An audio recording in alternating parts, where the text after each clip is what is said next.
Hello, everyone, and welcome to the Mindscape podcast. I'm your host, Sean Carroll. There's an idea in social science circles called physics envy. Economics, especially, is susceptible to this idea. It's not supposed to be a good thing. You're not actually supposed to be envious of physics, but social science is hard. People are messy. There's a lot of variables going on. Physics is able to make enormous progress by simplifying things a great deal. In part, that's because the fundamental ingredients that we study, even though it's like quantum mechanics and cosmology and relativity and other things that sound way out, but there aren't a lot of moving parts. The basic things that we're looking at are sufficiently simple. You can describe them using relatively few variables, and you can isolate all the interesting things that are going on in these systems with small numbers of variables. As a result of this, you can make tremendous progress. You can prove theorems, you can do experiments that test your theories to many, many decimal places.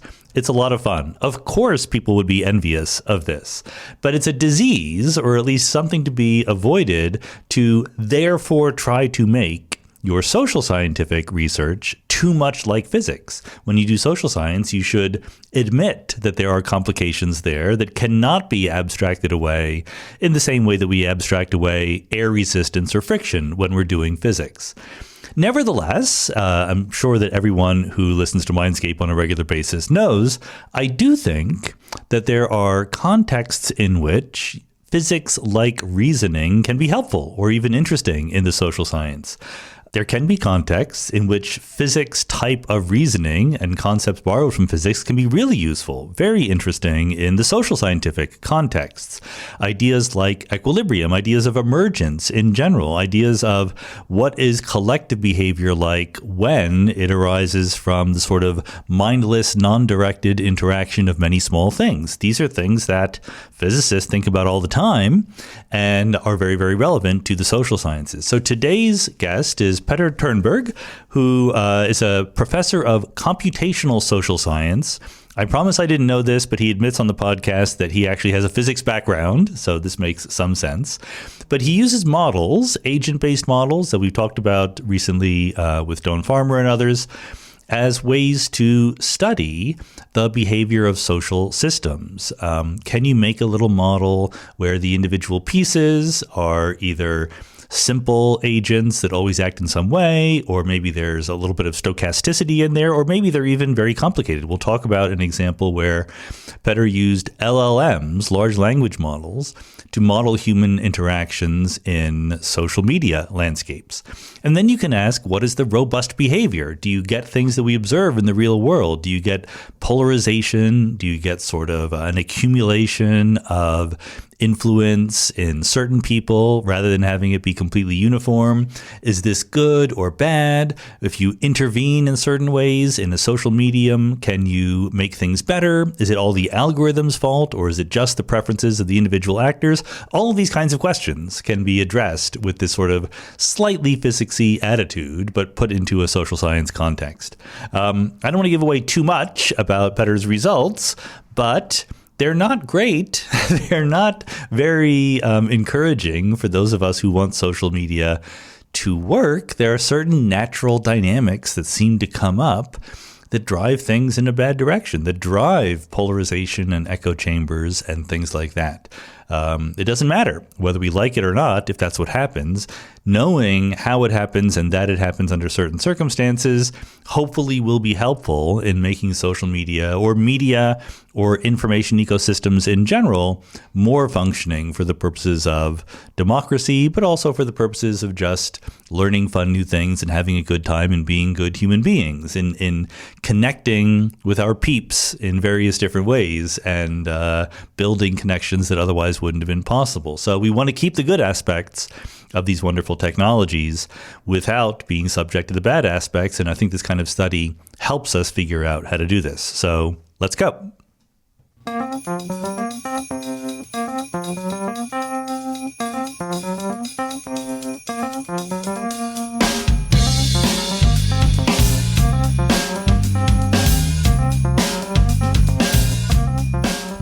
Petter Törnberg, welcome to the Mindscape podcast. Thank you for having me on. It's a real treat as a longtime listener and fan of the podcast. It's really great. Okay, very good. Well, then you know how it's going to go. Let's just start setting some stage a little bit. In one of your books, you have this provocative line, power has an epistemology. Do you remember that one? That's from Seeing Like a Platform. So what does that mean to those people in the audience who might not use words like epistemology every day? Yeah, so it's a good starting point, I think. So a lot of my research is kind of informed by this understanding of society being a complex system. So I kind of I actually have a kind of physics background myself, but like long time ago. So don't quiz me on that. And come very much from the kind of complex systems perspective. And in my PhD, I was kind of focusing on taking that perspective to try to see how we can understand society using the methods of complexity science and using computational methods. And so this book is basically centered around this idea. Okay, we're seeing this notions of complexity becoming used throughout the social sciences, but also in kind of urban planning, and also in kind of when we talk about digital platforms and how they're shaping society. And so we try to kind of understand what does that actually mean. And so, I mean, in the social sciences, the way that complexity tends to be understood is, like this bottom-up system. So often you have there's complicated systems like a car or a spaceship that you can kind of take apart.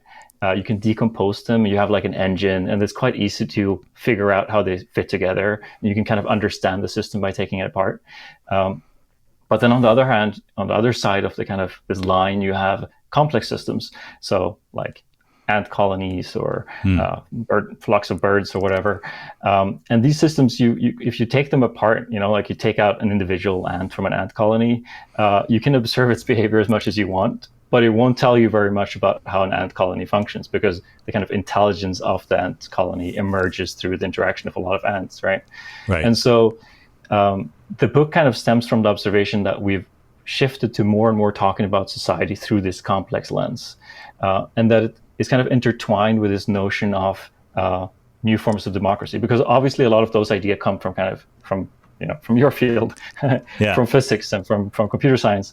But as they're changing quite a lot as they're entering into the social world, and they also begin to have kind of political implications. And so those are the kind of implications that we follow. And ultimately, in the social sciences, this becomes a question of kind of epistemology. So the question of how do we envision what society is?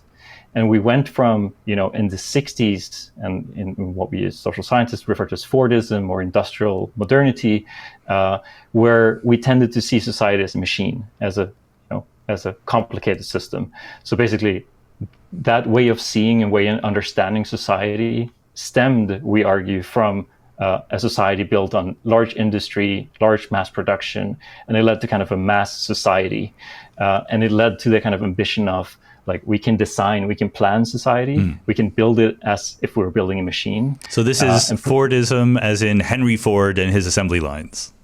Exactly. So that's that image of the factory that Ford produced, because Ford, he didn't only produce a kind of way of producing, but also a way of consuming. And social scientists have looked at how that kind of idea of the industry, how it kind of leaked into society and shaped how schools functions, how companies function, that it became a kind of way of organizing society, broadly speaking. And so what we're kind of observing in this book is the fact that we've moved from that kind of machine epistemology into an era that's defined by kind of complex systems, where we're talking about society as kind of swarms or as self-organizing. We're using these different metaphors that stem from, they're much more organic, They're not the kind of machinery, and we've also kind of, in some ways, abandoned the ambition of having the state design society to produce certain outcomes. So this kind of utopia, this hope of improving the world, we've kind of given up on that. And instead, and there is this idea that, now that it's implying that the outcomes of systems, like the bottom-up outcomes of systems, somehow would be inherently better. That's a kind of underlying assumption of this what you might call ideology. And so that's kind of what we're interrogating and questioning, because we would argue that this isn't just something that's natural. There are still forms of power that are shaping society. They're just much less visible, and they're operating by shaping kind of how we interact by things like algorithms. And so they often become kind of difficult to see, but they can still have very large structural outcomes on society. So for instance, it's by kind of fiddling with the rules of interaction, which is basically what platforms are doing, right? And that can have really important large-scale outcomes, and there is still power there. It's just power that has a new epistemology. So that's very, very helpful. Thank you. I mean, I read the beginning of your book, but I didn't get through the whole thing. So this is why we have the podcast, so I can just ask you questions. So in other words, let me try to rephrase it and see if I'm understanding. We might have had this dream of planning and organization where it was top down, and either Henry Ford, who I guess was very capitalist at heart, but still, he was trying to organize his factories, or, central planning from a government. And there are various arguments you can make that simply letting things come to an equilibrium is more efficient, whether it's a sort of thermodynamic equilibrium or an economic free market equilibrium or whatever. And you're making the point that maybe that's sort of a better way of calculating some optimum, but it still carries with it its structures of domination and power. For sure. I mean, there is this, even emergent outcomes, even when we arrive at an equilibrium, it's still like those outcomes are still defined by the conditions that we came in with, right?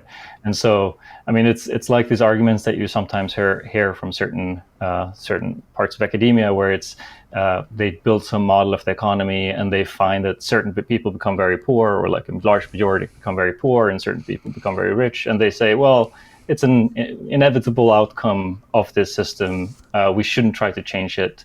But that's just not, it's just not a good argument. Follow, right? Because, yeah, it doesn't follow, because you could have produced other rules that would produce other outcomes. And if your outcomes that are produced by your system are problematic and are harming a lot of people, then maybe you should reconsider the rules that you're operating under. And also with the notion that this idea that the market would somehow be natural, and not, that it would not be shaped by state power has been, questioned for the better part of 100 years, that actually the market is very much a construction of state power. I remember the epiphany I had when I was thinking about different probability distributions. This is purely a math statement, but still it's important. Like we have uniform probability distributions, power laws, bell curves, whatever. And you might ask, well, which one maximizes the entropy? And the answer is they all do, subject to different constraints. Like it's all about the constraints you put on the system macroscopically. Nothing is there really inevitably. Yeah, no, and I think this is very much at the core of what I'm interested in to a certain degree. And I think it's also very much at the core of many of my papers and much of my research on this, which is the fact that as we've moved from a kind of a spatial society. We moved from a society that we could, if we were, as a physicist, one might think of it as a kind of lattice, right? Our nearest neighbors. Yeah, exactly. And then we moved to a digital society, which is characterized by network structures. And those produce, they are associated with different type of distributions. As social scientists, everything is a bell curve, right? Yeah. But, as a computational social scientist, everything is power law distribution. Everything is power laws, right.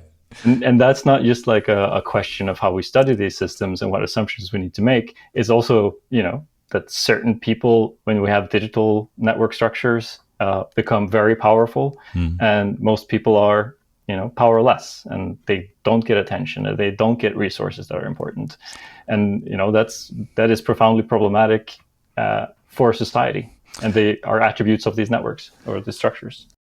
I mean, maybe a good inroad here, and I think you just gave us a good segue to it, but there's this classic work on self-organization in society by Thomas Schelling and his segregation model. So you have an updated version of that, but why don't you tell us what Schelling's version was? Sure. So this is his, I think it was published in 1969 already. And Yeah. it's still kind of pointed to, I mean, I use it all the time when I'm teaching because I think it's just, it's still somehow the best model. It's not just the first. Also, we peaked, as computational social scientists.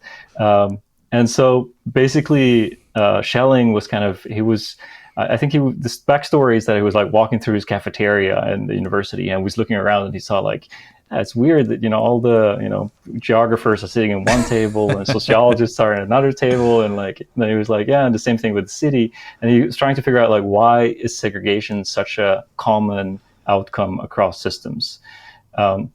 And so what he did, he actually took a checkers board. So he wasn't actually, he wasn't even a computer simulation back then. And then he had coins on the checkerboards. And he was, okay, so let's imagine that the system is a lattice and agents are randomly distributed on this checkers board. And each agent, they follow a simple rule. So if more than like a very high number of their neighbors, of their like kind of more neighbors, are of a different type than themselves, because there are two types of coins, then they move to a random available space on the lattice. And you can have the rule something like that. They're completely satisfied if 70% are of a different type than themselves. But if it's like 90%, they're like, yeah, okay, like, I'm tolerant, but like, but come on. Right. So they want some neighbors to be segregation. They want some neighbors to be like themselves, but they don't insist that most of them be like themselves necessarily. Exactly. And then, so they move to a random space. And so what happens? You would kind of expect that if they're happy with, like 80% being of a different type, you would expect the system to settle on maybe something like 80%, or, like pretty much 50-50. You wouldn't expect very high levels of segregation to emerge. But what actually happens is that you get almost complete segregation, even with very kind of high thresholds. And why is that? Well, basically, you get this kind of cascade effects. So one person is leaving the neighborhood is left more segregated. His neighbors also move, and you get this kind of cascade. And so basically, what the model is telling us is that the integrated state is just very unstable. And so the system tends to tip over, like any neighborhood tends to tip over to one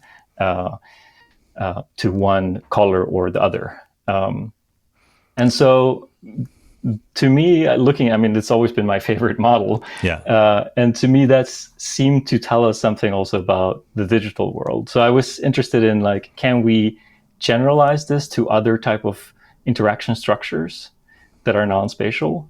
And so I look at kind of forums and different platforms, because basically, when looking at platforms, when looking at social media, there's been for the last 20 years a debate on, because we often see echo chambers, right? We often see spaces being very homogeneous. And then there's been a long-standing debate about whether that is driven by the algorithms, like the filtering algorithms. So there's this notion of Pariser's notion of, from his 2011 book, the filter bubble. So this idea that the algorithms create this cocoon, they only show us content that is same, that we already agree to. And then, especially in recent years, there's been more and more argument that that's not true, that in fact, we want to be segregated. We don't want to, we don't want to be exposed to other ideas. Yeah. We don't want to encounter someone that disagree with us. And so that's been the kind of the debate between those two positions. And to me, it seemed like that might, maybe it's neither. Right. So basically what I do in this paper, and it's a very simple and short paper, I implement the Schelling model, but I move it online to a certain degree. So I look instead of having like a lattice, I look at, we have different groups that can represent kind of subreddits, it can represent websites, and the agents are randomly located. So it's, again, very similar to the Schelling model. So it's as simple as possible. So the agents are randomly located to these groups. And then in each round, they interact with some random people in their group. And then it's the same rule as in the Schelling model. So they're happy with, as long as at least some of their interactors are of their same type. And if there's no one of their same type, or maybe a very few percentage, they move to a random other group. And I mean, with this background, you can kind of guess what the conclusion is. But what I find is that actually the Schelling segregation effect is even stronger in this kind of communities, that they're even more prone to segregate. And of course, that has kind of interesting implications for this debate, because it's not necessarily either that this is driven by filter bubbles, that it's driven by algorithms, nor is it in the interest of anyone. It's just something that follows from having social interaction structured in these ways. And there's also some kind of counterintuitive results from this. So for instance, actually having filtering algorithms, having a filter bubble, it actually reduces segregation. Because if you have a filtering algorithm that always shows you someone who agrees with you, like, or, in whatever you're shown, some messages, you always get someone who agrees with you put into those messages, you will become less prone to move. To moving, okay. And so that will, like, for the system level, it will reduce the amount of segregation. And so the system will be much likelier to be stable under those conditions. So this is, In Schelling, it's literally a checkerboard. Even in my book, The Big Picture, I talked about the Schelling model a little bit. And so it's literally your nearest neighbors, which makes sense if you're talking about, racial segregation in a city or something like that. And so you're saying you're putting it on a network, basically, right? Where there's different nodes that you can hear, or is it more dynamical than that? Is it just like a different spatial structure, or something that it changes with time? So I focus on groups in this case, so more like subreddits. Okay. So it's more like you join a community and then you're exposed to random people within that community. You can also run it on networks, but in this sense, the network structure are less prone to this emerging as kind of Schelling dynamic, because you need a kind of transitivity, you need something like, if you're leaving the community becomes more segregated, and that increases the chance of someone else moving. So you get this kind of threshold effect where, one person triggers another person. Right. And in a network, you have to make really strong assumptions for that to be the case. Because usually if you get annoyed with someone, you just unfollow them, but that doesn't change your friends' networks. And so they're not going to be more likely. So there's not the positive feedback you get in what you did. At least not this kind of Schelling feedback. Good. Okay. And by the way, my impression is that, Schelling was offering an explanation for urban segregation that did not require racism handed down from on high via redlining or whatever. It was all just individual preferences. But in fact, when the social scientists have gone to look at it, the reason why real cities are segregated is in fact because of racism from on high, forcing it to happen. Yeah, no, I think this is a really important point, and it's quite funny in some ways. I've been in geography for not anymore, but I was as a postdoc in the geography department for about 4 years, and quickly realized that the only social scientists that do not really know or engage with the Schelling model of segregation are the geographers, because it just seems fundamentally incompatible with that way of thinking, and I'm very much, in agreement. And it is quite interesting to a certain degree, and I think it connects to the question of epistemology, because it's kind of the Thomas Schelling segregation model. It gives a very deep insight into the kind of dynamics of segregation, but it's also really hard to kind of bring that insight into dialogue with the existing literature on segregation in cities that, as you say, very much point to kind of structural racism, redlining. But to a certain degree, I mean, both are true, right? Yeah, exactly. It's just difficult to make these theories kind of speak to each other. Well, my line has always been that the Schelling model is really good at explaining exactly what you started with, which is where people sit in the cafeteria, right? Like there's not rules like, the jocks and the nerds have to sit on different sides, but they always do because of exactly these preferences. Yeah, no, I think that's a good point, and it's probably also less of a provocative example than using it to think about urban segregation. And so this idea that, we do change our social network or social media usage to be just a little bit more within a set of people that we want to hear, like, where does this apply in the real world? Are we thinking of Twitter or YouTube or TikTok or Facebook or what?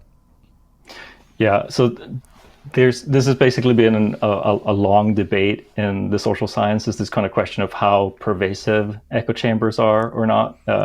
And it's still a very very heated kind of debate. So, but what I would say is basically that there are suggestions that there is quite a lot of communities that are relatively segregated. And so looking at, for instance, Reddit, most subreddits are, if they are political, they tend to be towards one side or the other. But I do think it's an interesting, I mean, Twitter has historically been a good example of the opposite. It was for a long time quite inclusive in the sense of having both political sides. And it's an interesting, because Twitter has kind of functioned as the kind of model organism for social science research, for looking at platforms, because it's been one of the few platforms where we can actually get a lot of data, where we could.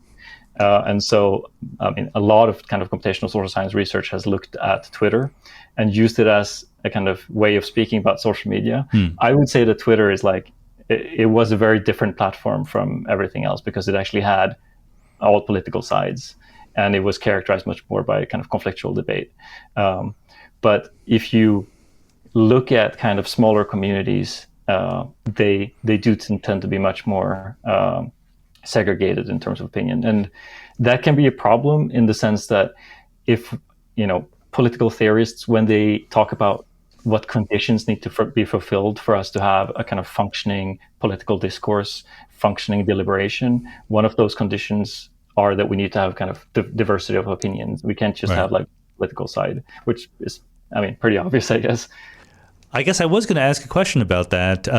How bad is it if people on social media interact with people who are like them? Like I can imagine maybe a utopian political structure wouldn't be like that. But, most people on social media are not there to be utopian political actors. They're there to talk to their friends and be reinforced. Is that so terrible?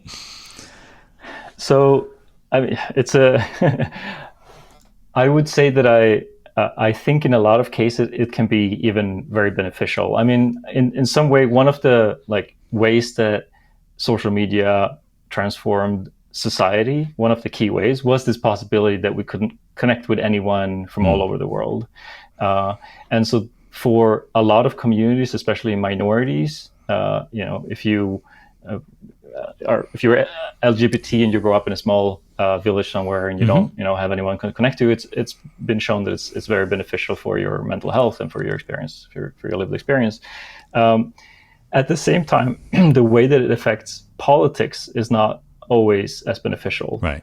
Because obviously, if the minority that you belong to happen to be kind of some extremist form of neo-Nazism, it seems to have similar kind of consequences for those communities, because it allows them to come together and form a kind of shared sense of community, and it transforms them from being someone isolated to a kind of confident political community, and that can be quite dangerous in terms of radicalization. And is this, I mean, my impression is that it is something that comes from newfangled technology, social media, things like that. The ability of these smaller groups to come together. Like some of them are just going to be people who like to crochet, and others are going to be neo-Nazis, right? And but is there data that backs that up in the sense that have we seen more viability of these small groups than we did in the 1960s or whatever? It's very difficult to kind of look at those kind of changes, right? Because we unfortunately only have one society, so it's hard to compare how society would look different without social media, without digital media. But what we can say is that we've seen a kind of increase in political violence. We've seen a kind of democratic backsliding in a lot of countries, and we've seen the kind of political extremist movements entering into the political mainstream. Right. And whether or not that is causally linked to social media is very difficult to say, but it is very clear that it is, in our current society, very much entangled with social and digital media.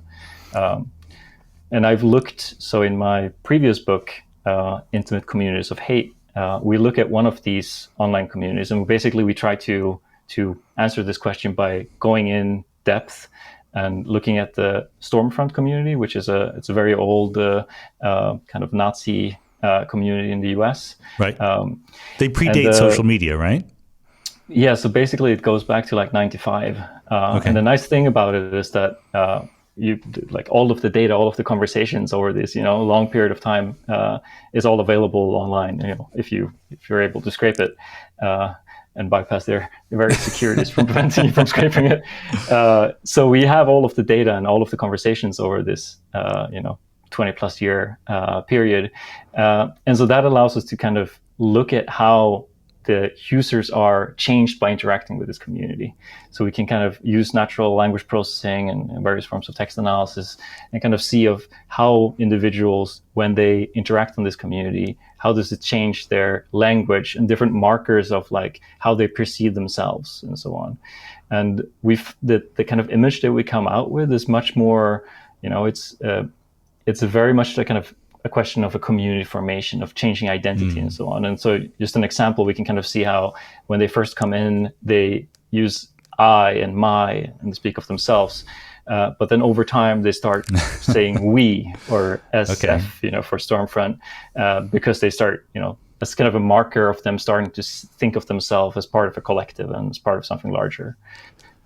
So that's very interesting because it's not just about people in the study we were just talking about. You're talking about associating with people who are like-minded. And here you're talking about the feedback acting on yourself. And, the individual people are sort of changing their identities in response to those interactions. For sure. I mean, I think it's very clearly, kind of a feedback process, right? Where we have a kind of segregation mixed with a kind of changing of identities. And so we can kind of see, in the Stormfront case, especially after the 2008 Obama election, is the few days after the election, there was just a huge surge of users coming in.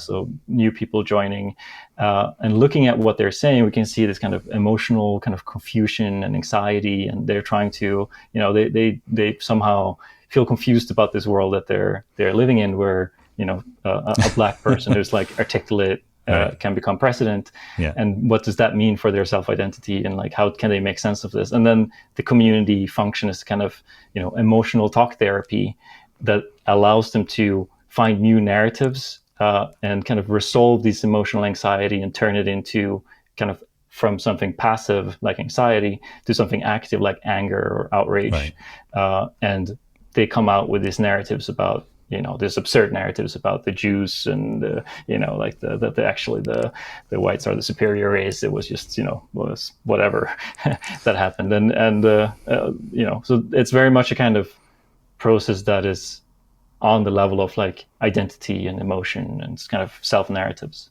It's very interesting because it all cycles back with the very first podcast episode of Mindscape. I interviewed Carol Tavris, who's a social psychologist, and she has this idea of the pyramid of choice, when if you imagine two people who are basically 50-50 as to how they could make some certain choice, right? What sneakers to wear or whatever. But once they make the choice, if they make it in different directions, they start justifying that choice to themselves, and they end up very far apart, even though they were essentially indistinguishable before they, collapsed their wave function on that particular option. Yeah, no, that makes sense. And so, I mean, ultimately it's kind of the question of the kind of structural context in which people are interacting that can produce these kind of outcomes. And Can I ask about either your model or the Schelling model? There seems to be, like, as the physicist in me thinks of the Ising model, which is similar but not exactly the same, where you have spins that are interacting on a lattice. And the thing we do there is we introduce probabilities by having a temperature, right? There's some chance that the spin is going to flip and whatever. And in the Schelling model, there's a probability because when the person decides to move, where they move to is random. But the choice about whether to move or not is not random, right? That's just determined by how many neighbors they have of each kind. So have people done that? Have people introduced a probability of moving rather than a certainty and seen if that changes anything? Good question. I honestly don't know. Okay. But I don't know either. Yeah. Someone should do that. Someone listening out there maybe should. Something for us to do. Yeah, absolutely. Co-author this. And then Okay, so you then did a different study, which came out also very recently, using large language models. And here, well, I'll let you tell the story, but the idea is rather than just having these mindless dots on a grid or whatever that are interacting with each other, you literally had little agents talking to each other and making choices in a social media context. So how did that go? Yeah, so basically, the aim of this is to address, in part, this like kind of long-standing criticism from social scientists, or at least from a lot of social scientists, when it comes to agent-based modeling, which is that these rule-based agents are just not very good representations of the full spectrum of human behavior, which is, I think, fair enough. And I think, in a lot of cases, like the Schelling segregation model, this simplicity it is very useful, and it allows us to throw light on some emergent phenomenon that is ultimately structural. But in other contexts, it is also limiting, right? So looking at social media, like politics on social media, for instance, it's an example where these richer behaviors, they also can really matter, right? Right. We cannot really separate the cultural from the structural. We need to look at them as kind of intertwined and as interacting. And so that's kind of the background, because what I'm interested in here, or what we're interested in, is this question, because we've basically, we've spent 20 years or something criticizing social media and pointing to the problems and a link to various problematic outcomes. But now there's more and more kind of interest in, like, can we be a little bit more constructive? Can we actually like do something about this? Because ultimately, if social media can shape a politics that is like outrage driven and radicalizing, it should also be able to shape a form of politics that is, pro-social, that has like healthier political and social outcomes. Yeah. So that's the kind of idea. And how do we study that? Well, using observational data doesn't really work. So that's a kind of modeling approach can be really beneficial. And so we're using agent-based models, but having, instead of these rule followers, we're using large language models. And they work as kind of stand-ins for humans. Maybe if I could interrupt you just quickly, maybe give a little bit of background onto the concept of an agent-based model, like as opposed to what is what kind of models are not agent-based and what are agent-based, and what is that used for? Sure. So in the social sciences, the way that we have traditionally approached the social world is, and to link back to where we started, very much as a kind of complicated system. So we tend to think of society as kind of variables and interacting, which in a lot of cases can work really well. But if you're thinking of this kind of complex aspects of the social world, where you have interaction between agents and then leading to unexpected outcomes, those traditional kind of variable-based approaches just don't work at all. Like, how would you, like, using used variables, how would you like study the murmuration, of birds? It just wouldn't be possible. And so agent-based models is kind of using this kind of bottom-up modeling approach, where we and so one example would just be the Schelling model, right? Like, so you have agents that are individuals, they follow simple rules, and then you look at the outcomes. And that allows you to link together the kind of micro behavior of individuals with system level outcomes that can often be kind of unexpected from the rules that you're coming in with. So the individual agents need not be very complex themselves. Traditionally, they haven't been. So they traditionally have been kind of simple rule followers. So you have like, like the Schelling threshold rule, or you have maybe an optimization rule. But basically building agents that would kind of mimic human behavior in terms of reasoning or language production, it just becomes impossible traditionally, right? Like, it would just be extremely complicated. Yeah. You would have to build a kind of, a reasoning agent, which we just haven't had up until, a few years ago. But so basically, when ChatGPT came out, and with the kind of rise of large language models, it just became a huge amount of interest in like whether we can use these models to, as part of agent-based models, to kind of simulate social behavior. And so that's the kind of what we're doing, but we're trying to also use it to contribute some kind of social scientific theory and contribute to our understanding of social media and its dynamics. And so what exactly was the experiment you did? I think of it as, roughly speaking, letting loose a bunch of LLMs on a fake social network. That's pretty much it. But basically, our idea was to try to create a social media platform and make it produce the negative outcomes that have been observed on real social media, and then try out a bunch of suggestions from the literature on how we can address those problems. And so our expectation coming in was kind of that we would have to, fiddle a lot with the system and like try to make it produce problematic outcomes, and then so we could then see like how stable those outcomes are and how easy, like what kind of solutions are best for addressing the problems. And so the problems that we focus on, it's kind of conditions of social media that make public deliberation or public conversation difficult. That makes it difficult to have a kind of a functioning politics playing out on these platforms, drawing on kind of political theory. And so there are three different things that we've already touched on a little bit. But so one of them are echo chambers that you do need to have if you're going to have a kind of constructive conversation across the political divide. You need to have both sides of the political divide present. Otherwise, it's going to be really hard. So that's one condition you need. And then the second is this kind of question of attention inequality that we also touched on. If you're going to have functioning political discourse, you need to have relative equality among individuals. So you can't just have like 2 or 3 individuals dominating the entire conversation, because that's not a public discourse. That's just a broadcasting. And then finally, what's been referred to as the kind of social media prism. So this is the idea that you need to have a kind of constructive debate where people are actually trying to come to a solution. And so that speaks to this question of that social media has kind of tended to benefit loud, polarizing, conflictual voices. Right. And that is very much kind of undermining functioning conversations. And so those are the 3 outcomes that we were trying to kind of see if we could produce. And we were expecting that to be quite hard, to be honest. That's so sweet that you thought that would be hard. Well, I mean, the literature has kind of pointed to or argued that a lot of these are, especially the kind of the social media prisms, or this kind of the polarizing tendency, that those will be expression of engagement algorithms.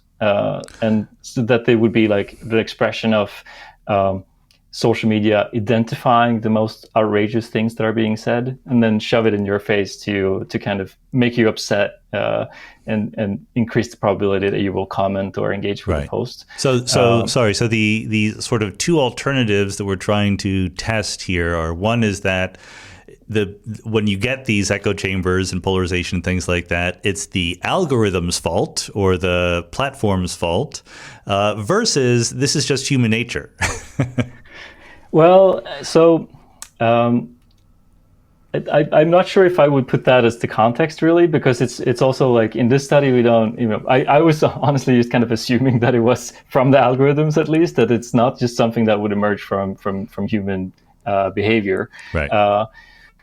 But these are kind of structural outcomes from the interaction between people and the rules of the platform. But to me, at least this kind of social media prism, it's a rather specific thing. It's kind of odd outcome that the most extreme voices get more attention.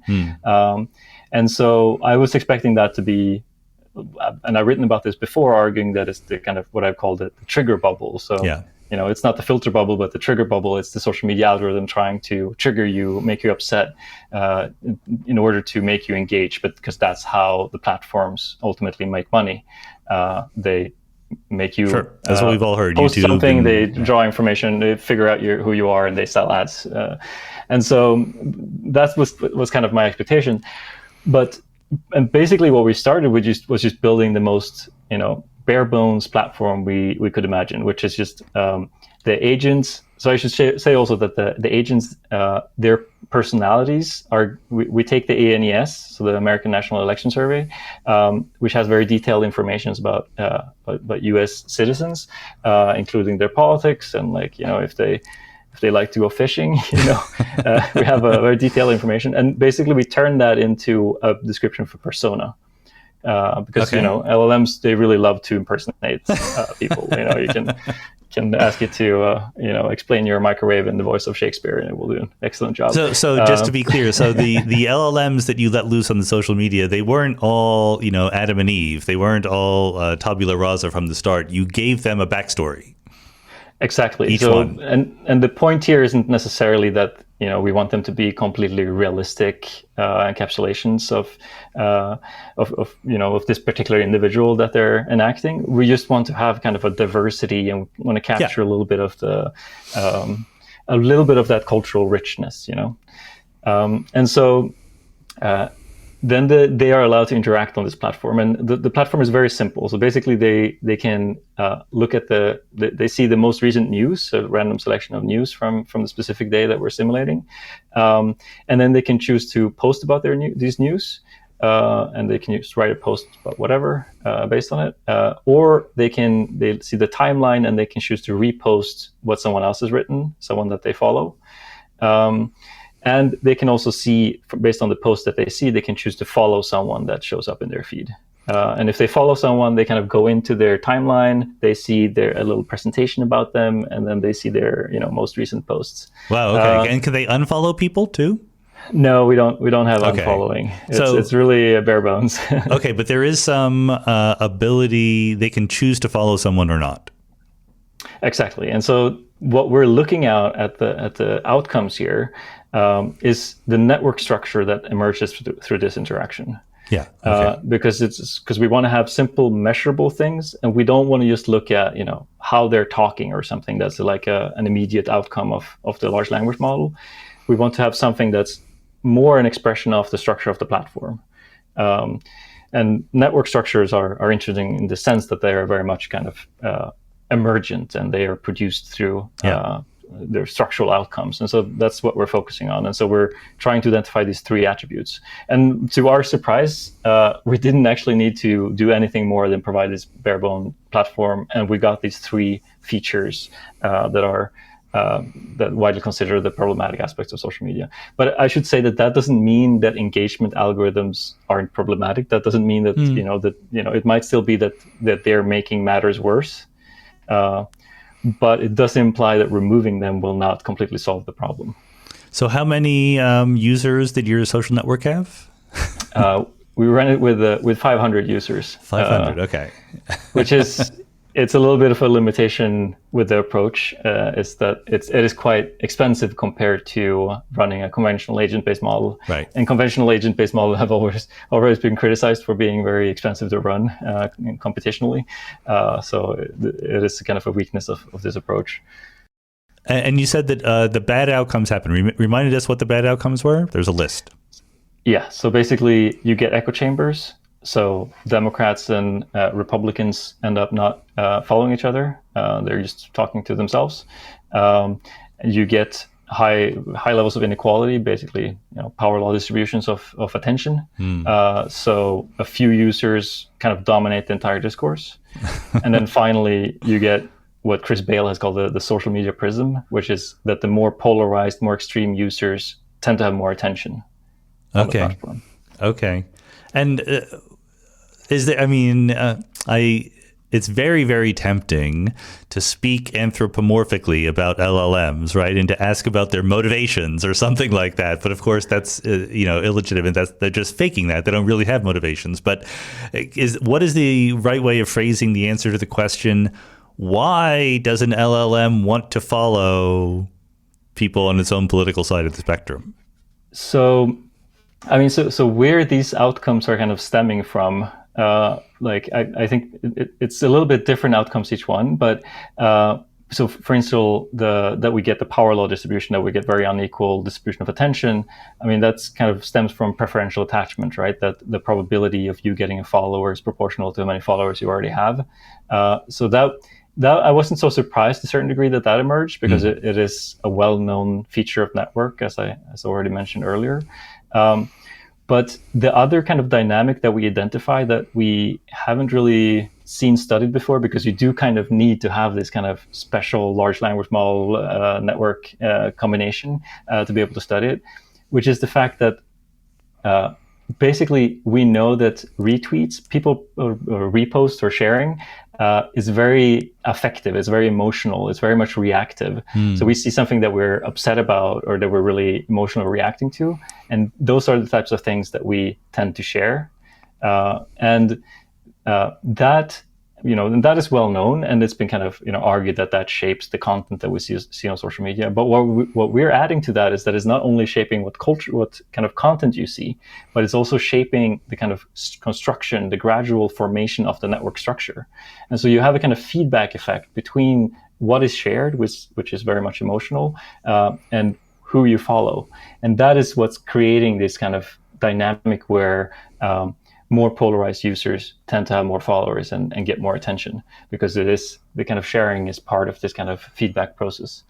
I understand how an LLM, can respond to a query and say something, but did you have to cook up an extra set of instructions for when to follow somebody? We don't provide them with any, it's just like, this is your persona. Based on this persona, how would you act in this situation? And then just have them kind of respond on the basis of that. Okay. And the persona includes their political orientation as well as whether they like fishing or whatever? Exactly. So it contains their political affiliation. And so in terms of the echo chambers, it's also not maybe so surprising. And we can also look at the kind of motivations that the LLM is giving for why they choose to follow them. And it does, like in terms of the echo chambers, it's kind of like, okay, so I don't want to, like, since I'm Democrat and I feel strongly about it, I don't want to engage with this person who's from the other side. But I think that it is interesting that it goes beyond just that individual choice. It's not like the dynamic and the emergence of the structural echo chambers is not just because individuals are choosing it, but because their choices are impacting others, right. Because it shapes what messages are shared and how the structure of the network is gradually built up. And is there room for the individual agents, as it were, to be affected by their success on the network? Is there audience capture? Do the LLMs learn to be more provocative so they get more retweets? So this is something that I think is really important, and I think is really central to how social media is reshaping politics, because it's not just that we get more polarized when we go on the platforms, but the platforms are kind of shaping the incentive structures that right. are shaping society, because they're defining who gets attention and who doesn't. And so in that sense, it's reshaping a politics built around being kind of outrageous and so on, but no. Okay. Briefly put, no. But this is a paper that I'm currently working on, actually. So okay, good. Very much what I'm interested in. And of course, someone is going to say, "Look, LLMs are not people, right? Like, what worries about limitations of mimicking human behavior should we have in the forefronts of our minds when we're using these LLMs?" Yeah, so it's a really kind of big debate right now, because there's a lot of kind of excitement around this kind of generative simulation. I've tended to be on the more skeptical side of this. So me and my co-author, Mike Leroy, we also have another paper coming out where we were specifically trying to answer this question, and like, how much can we trust this, and how much can we trust that they're valid as representations of human behavior? And it's a very interesting question to a certain degree, because the models are more realistic as representation of human behavior than just a list of rules, but they're also much harder to validate, right? Because you don't know exactly what is playing out, and it's very hard to calibrate their behavior to match human behavior. And so it becomes kind of like a difficult question. They're like ending up somewhere in between empirical methods that are, have a high level of validity, and formal models that are parsimonious, that are easy to understand, and they're neither. And so it's a little bit unclear how we can use them. Right. And the way that we think about that in this paper is it's linked to the fact that we're not looking at the text that they're producing. We're trying to look at kind of structural features that are emerging as aspects of the platform, not that, like we're trying to distance ourselves from their behavior and try to look at the kind of structural outcomes of that behavior. And to a certain degree, what we're interested in is the kind of the robustness of those outcomes. So in the sense, and what do I mean by robustness?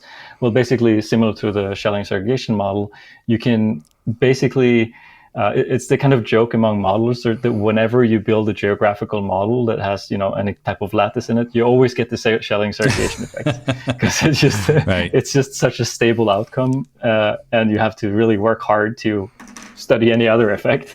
And so that's the kind of effect that we're interested in. We're interested in seeing how robust these emergent outcomes from the platform are. And so if we were just looking at the kind of toxicity of their conversation, I would feel less confident that these are, something that are actually playing out in real world. But given the robustness of these emergent patterns, I have more confidence. But that being said, we definitely also need to, do more studies on this. Well, it does seem like the robustness from Schelling to your LLMs. I mean, these are sort of different individual small scale dynamics giving rise to similar large scale behavior.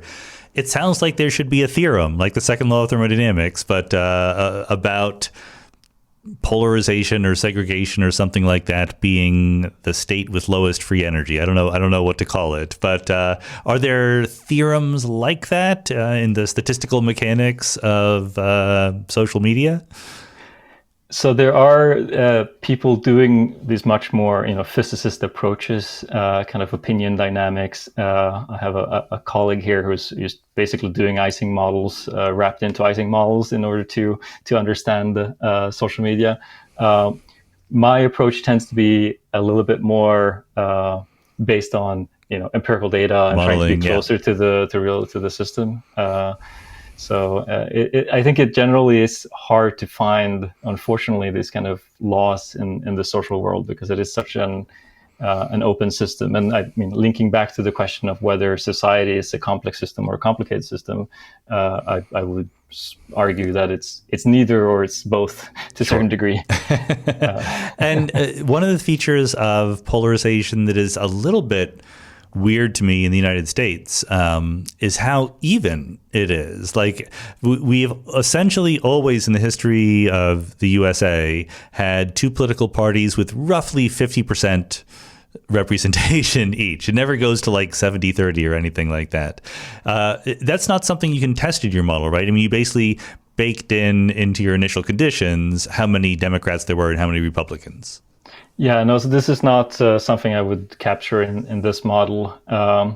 In general, I'm thinking of these models as just trying to somehow capture, one mechanism. Yeah, sure. And as soon as you start having a lot of mechanisms, it gets very, very difficult. So in certain sense of like how the outcomes of this interaction feed back into society and how it drives polarization, that's to a certain degree outside the kind of bounds of this model.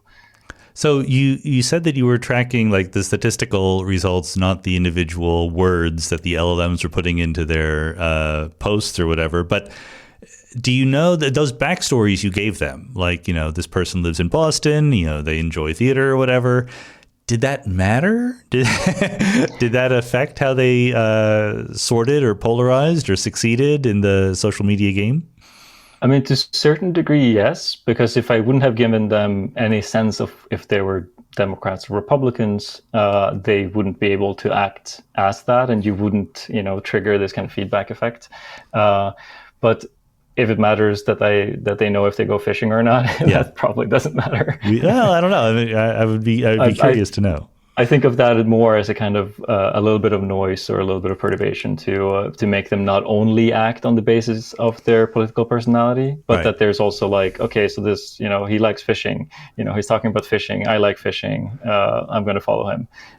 So it adds a little bit of that kind of noise, and the fact that, our lives are not just politics. It's that's just a small part of everything that we are. We have much more rich identities than that. And you injected news, basically? Is that like, there was an external source of perturbations that said like, this news event happened or whatever? Yes, exactly. So basically, if you're just giving the agents, if you're just letting them talk without having them giving them something to talk about, it just becomes the most generic, uninteresting conversation, and it also doesn't create this kind of richness that also functions as a kind of noise, And so we basically focus on a certain day, and we got all the news from that day, and then we present them with like a random selection of those news, and then have them discuss it. Okay, so you didn't totally make up the news; you actually were inspired by real news. Exactly. Yeah, we got real news from a particular day. And so I guess you mentioned the power law distribution of attention. So some of these, they're all LLMs, but some of them get a lot more followers than others. Is there any sense in which some of them are just better at social media than others, or is it purely statistics and randomness? So I would say that it's pretty much stochastic. I mean, Okay. I wouldn't say that it's just randomly one of them happens to be a great influencer as such. But I mean, being more political and being more extreme does help, Does help. To become more influential, but it is, I would say, pretty much stochastic. And I mean, that fits also. There's been various kind of experimental studies on these power law distributions and how they can emerge in systems just through the feedback effects. And it doesn't need to be any difference between the things that are being selected. You still get these power laws, and it's just kind of random. So did we learn anything about how to make the world a better place through doing this? Does this help us suggest any ways to make social media better? I mean, so I guess we didn't really mention the interventions that we tried out, because we built this platform, and then we saw these negative outcomes, and that gave us the baseline where we could try, okay, can we fix these problems? Right. That became the kind of next step. And so we looked at the literature and looked at what has been suggested, what are people kind of optimistic about in terms of trying to solve these problems. And basically we had the kind of wide variety of more or less sophisticated solutions that have been presented. One of them was kind of the bridging attributes, which Jigsaw has released, which is a sub company of Google, which is basically they analyze the content of messages, and then you can sort your newsfeed. If you're a social media platform, you can use it to sort your newsfeed, and you get the most kind of constructive comments. Those are the ones that you show. So instead of showing the most upsetting comments, you can show the most constructive, the most partisan. So it's called the bridging attributes. So that's one example. And another example was like just this smaller solutions, just like hiding the biography, the little description of the agents when they follow each other, so they don't know if the other person is Democrat or Republican, for instance. And another is just sorting chronologically instead of showing the most shared posts. Right. So basically, we try out a bunch of those solutions that have been suggested. But I should also say that we are doing like fairly extreme versions of it that wouldn't necessarily be realistic to implement on a platform. So, for instance, we show one algorithm where we show the least liked post first, which is See how it probably works. would lead to a really awful platform if you implement it in the real world. Because we want to see like the most extreme solutions, kind of. Yeah.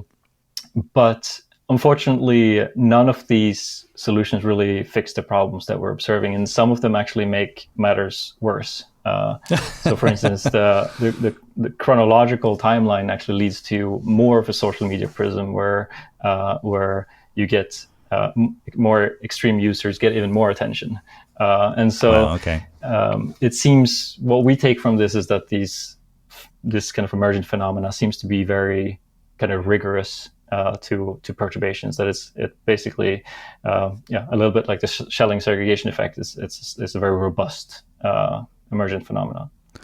Yeah, and you don't want to have a social media network that just tells every user who to follow, right? You need to give them some agency there. Yeah, I mean, it's also the question of if people are going to use the platform or not. But basically, I mean, to me, what this suggests is that this basic structure that we see across social media platforms, where you have a network, you follow people, and you repost things, that tends to be linked to these problematic outcomes.